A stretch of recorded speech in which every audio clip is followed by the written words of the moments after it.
السلام علیکم ورحمۃ اللہ وبرکاتہ۔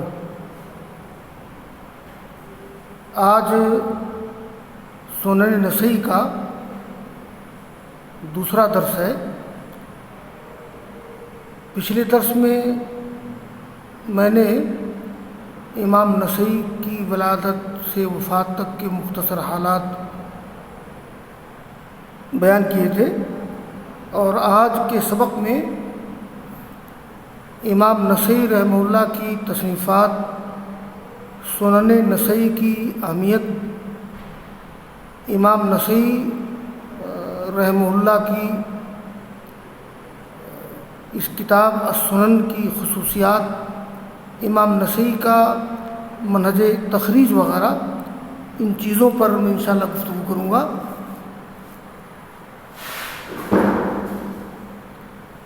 تو آج درس کا پہلا حصہ ہے امام نسائی کی تصنیفات۔ امام نسائی کی جن تصنیفات کا علم ہو سکا ہے، ان کی تعداد تقریباً 8 ہے۔ نمبر 1، خصائص و سیدنا علی رضی اللہ تعالیٰ عنہ۔ اس کی تالیف کا پس منظر یہ تھا کہ جب امام نسائی دمشق میں آئے تو لوگوں کو حضرت علی سے بیزار پایا، ان کی شان میں گستاخی کر رہے تھے۔ ظاہر ہے کہ سارے صحابہ مع اہل بیت سب کا احترام ضروری ہے، تو امام نسائی نے اسی لیے یہ کتاب لکھی ہے جس کا ذکر پہلے بھی آیا ہے۔ نمبر 2، مسند علی۔ نمبر 3، مسند مالک۔ نمبر 4، کتاب الضعفاء والمتروکین۔ امام نسائی نے ضعیف اور متروک راویوں کا ذکر کیا ہے اس کتاب میں، اور حروف تعجی کے اعتبار سے۔ نمبر 5، کتاب الجمعہ۔ نمبر 6، کتاب التمیز۔ نمبر 7، کتاب المدلسین۔ نمبر 8، فضائل الصحابہ۔ یہ امام نسائی رحمہ اللہ کی تصنیفات ہیں۔ امام نسائی کی تصنیفات میں السنن بڑی اہمیت کی حامل ہے۔ امام نسائی نے سنن کے نام سے 2 کتابیں لکھی تھیں، ایک تو سنن کبریٰ اور ایک سنن صغریٰ۔ جب انہوں نے سنن کبریٰ لکھی تو اس میں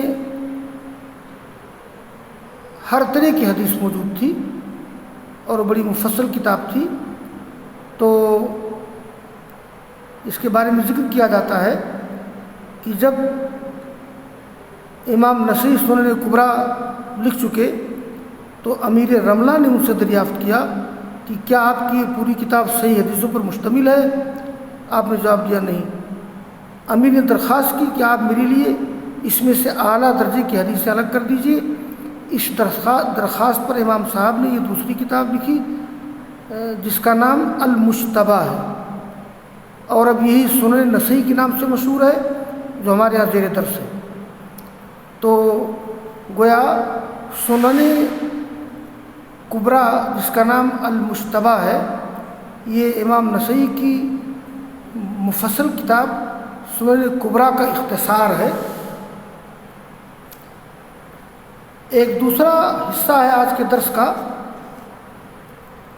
سنن نسائی کی مقبولیت۔ تو معلوم ہونا چاہیے کہ کتب 6 میں جو مقبولیت صحیحین کو حاصل ہوئی وہ دوسری کتابوں کو نصیب نہیں ہو سکی، اور عام طور پر سنن نسائی کو ابو داؤد ترمذی کے بعد جگہ دی گئی ہے، تاہم اس کا نام بھی ان دونوں کے ساتھ ساتھ لیا جاتا ہے، اس لیے قریب قریب یہ بھی ان کے ہم پایا ہے، اور اس کا سیاستان کتب 6 میں شامل ہونا ہی اس کے اہمیت و عظمت کا ثبوت ہے۔ اور جس طرح سے کہ کتب 6 میں ہر کتاب بعض خصوصیات کے لحاظ سے دوسری کتابوں پر فوقیت رکھتی ہے، اسی طرح نسائی کی بھی بعض خصوصیات ایسی ہیں جن میں دوسری کتابوں میں نہیں پائی جاتی ہیں۔ یہاں میں ذکر کر دوں بعض علماء فن نے صحیحین کے بعد اس کا درجہ بتایا ہے، کیونکہ اس میں سب سے کم ضعیف روایتیں ہیں اور اس کی رجال زیادہ قوی ہے۔ قبول روایت کے معاملے میں امام نسائی کی شرائط کی سختی اس قدر مشہور ہے کہ بعض علماء کا خیال ہے کہ ان کی شرائط امام بخاری، امام مسلم سے بھی زیادہ شدید ہیں۔ ابو عبداللہ بن رشید فرماتے ہیں اس کتاب کے بارے میں، ہوا جامع بین طریقتي البخاری و مسلم ما حظ کثیر من بیان العلل، یعنی سنن نسائی بخاری مسلم دونوں کے طریقوں کی جامع ہے اور علل حدیث کا بیان اس پر مستند ہے۔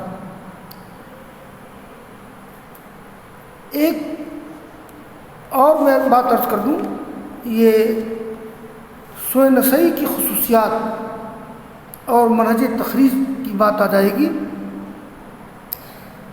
ابھی میں نے ذکر کیا اس سنن نسائی کی خصوصیات میں ایک خصوصیت یہ ہے کہ امام نسائی کی جو شرائط ہیں ان کے متعلق کہا گیا ہے کہ ان لابی عبد الرحمن شرطا اشد من شرط البخاری و مسلم، یعنی امام نسائی کے شرائط امام بخاری مسلم سے بھی سخت ہیں۔ میں اس سلسلے میں طلبہ کو بتا دوں کہ علماء جرح و تعدیل یا محدثین کی 3 طبقات ہیں۔ ایک طبقہ ہے جن کو کہا جاتا ہے متساہلین، دوسرا طبقہ ہے معتدلین یا متوسطین، تیسرا طبقہ ہے متشددین۔ امام نسائی کا تعلق متشددین میں سے ہے۔ اور دوسری خصوصیت علل حدیث کا بیان امام نسائی کا خاص وصف سمجھا جاتا ہے۔ اللہ تعالیٰ نے ان کو جرح و تعدیل و نقد و نظر کا غیر معمولی ملکہ عطا کیا تھا اور روایت کا حکم فوراً ان کی نگاہ کے سامنے آ جاتا تھا۔ علامہ ذہبی فرماتے ہیں امام نسائی حدیث، علل حدیث اور علم الرجال میں امام مسلم، ترمذی، ابو داؤد سے زیادہ ماہر ہیں اور امام بخاری و ابو زرع کے ہمسر ہیں۔ یہ علل حدیث کی معرفت میں علل حدیث کی معرفت پائی جاتی ہے سنن نسائی میں۔ اور تیسری خصوصیت اس کتاب کی ہے متعدد فوائد کے پیش نظر ایک ہی روایت کو کئی جگہوں میں ذکر کیا ہے۔ جیسے امام بخاری رحمہ اللہ نے کیا ہے تو انہوں نے بھی ایک حدیث کو الگ الگ فائدوں کو سامنے رکھ کر کے کئی جگہوں میں اس کا ذکر کیا انہوں نے۔ اور چوتھی خصوصیت یہ ہے کہ امام نسائی بلند پایا مجتہد و فقیہ بھی تھے اور ان کی سنن فقہ و اجتہاد اور نظر و استدلال کی حیثیت سے بھی نہایت جامع ہے۔ اس کی ایک مثال اس کی بہت سی مثالیں پیش کی جا سکتی تھیں، لیکن بطور اختصار میں اس کی مثالیں نہیں پیش کر رہا ہوں۔ ایک پانچویں خصوصیت امام نسائی اور صحیح مسلم کی یہ ہے حدثنا و اخبرنا میں فرق کرنا۔ طلبہ ایک بات جان لیں کہ محدثین کے ہاں حدیث کی روایت کے 2 طریقے تھے۔ ایک تو یہ ہے کہ استاد پڑھے اور شاگرد سنے، دوسرا طریقہ یہ تھا کہ شاگرد پڑھے اور استاد سنے اور ضرورت ہو تو استاد کچھ وضاحت کرتا رہے۔ تو یہ دونوں طریقے محدثین میں رائج ہیں اور دونوں مستند ہونے میں برابر ہیں۔ اب ایک معاملہ یہ ہے کہ حدثنا و اخبرنا میں کچھ لوگوں کے نزدیک فرق نہیں ہے، جیسے امام بخاری، ابن شہاب زہری یا بن سعید قطان وغیرہ، یعنی استاذ پڑھے شاگرد سنے، شاگرد پڑھے استاد پڑھے، دونوں کو حدثنا یا اخبرنا بول سکتے ہیں۔ لیکن کچھ محدثین فرق کے قائل ہیں، یعنی جو لوگ فرق کے قائل ہیں وہ امام اوزاعی، امام مسلم، امام نسائی وغیرہ۔ ان حضرات کا خیال یہ ہے کہ اگر استاذ پڑھ رہا ہو اور شاگرد سنے، اس کو حدثنا سے تعبیر کریں گے، اس لیے کہ حدیث اس گفتگو کو کہتے ہیں جو آدمی کسی کے منہ سے سنے، اور اگر شاگرد پڑھے استاد سنے تو اس کو اخبرانہ ہی سے تعبیر کیا جائے گا، اس لیے کہ اس میں استاد کی زبان سے نکلے ہوئے جملے نہیں ہوتے ہیں۔ تو حدثنا و اخبرنا میں فرق کرنا یہ بھی ایک بہت بڑی خصوصیت ہے سنن نسائی کی۔ ایک چیز اور میں عرض کر دوں، یہ امام نسائی رحمہ اللہ، دیکھیے کئی باتیں آ گئیں۔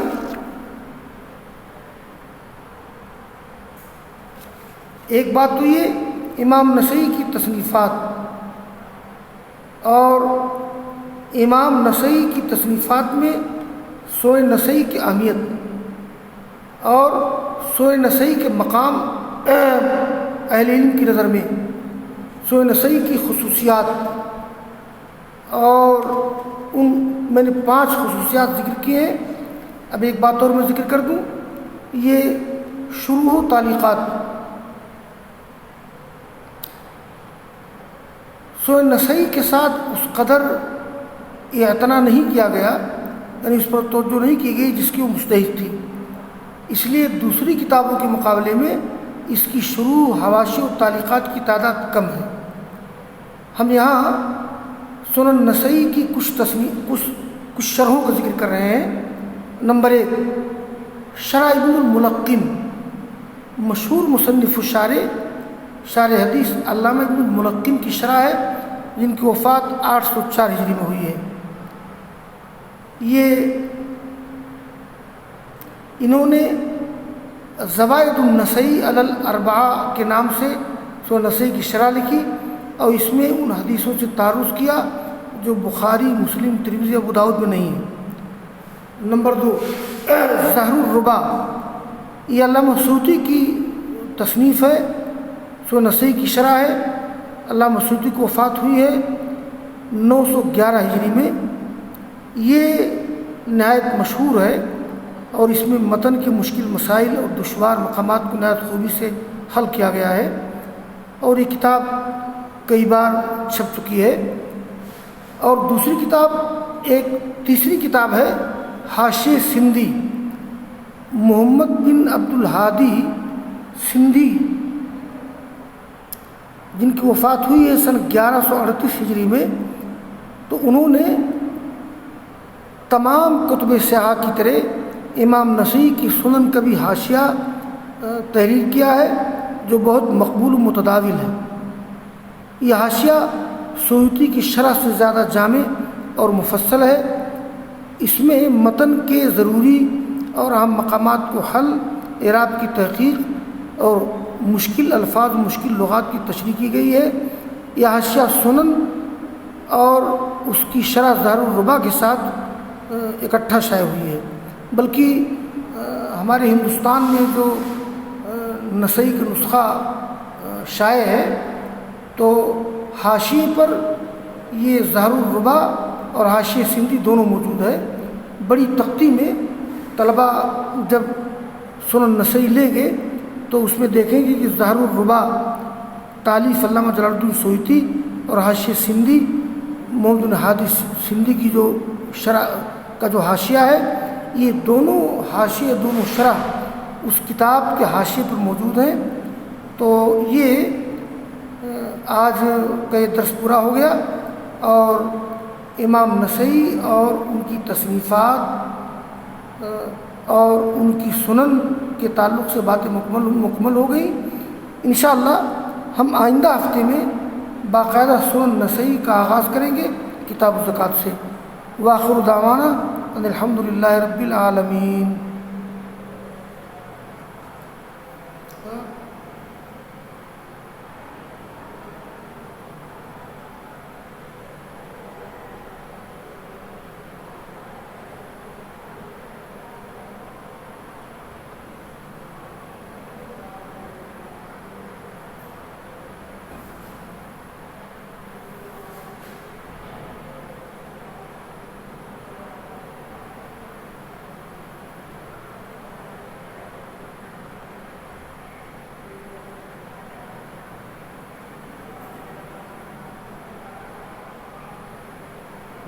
حدیث